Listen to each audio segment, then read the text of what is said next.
Parlons à présent des travaux de l'atelier sur la 4e République, étape de Koulikoro qui vient de prendre fin.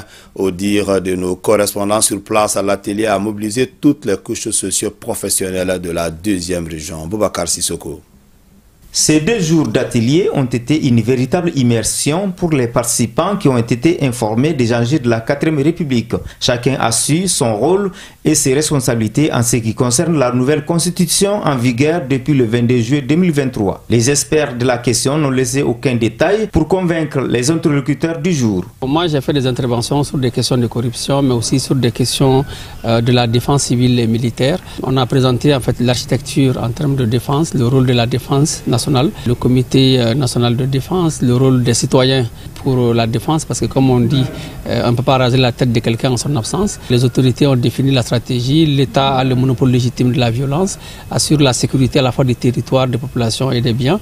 Mais dans ce travail de l'État, les citoyens jouent un grand rôle. Donc il était important que les citoyens comprennent que dans le cadre de la 4e République, ce séminaire est une étape. Il revient aux participants de bien restituer les conclusions des travaux auprès des couches qu'ils ont représentées durant l'atelier. Des victoires certaines et inédites ont été enregistrées sur le plan sécuritaire, notamment à travers la reprise de Kidal et le positionnement de nos forces de défense et de sécurité à Agadam. Il est de notre rôle et de notre responsabilité de créer les conditions pour que le processus de sécurisation de notre pays puisse continuer sans que les commandements militaires et civils aient à se préoccuper de leur arrière, comme le lui permet jusque-là notre peuple, dont la résilience et le patriotisme sont toujours salués par les plus hautes autorités de la transition.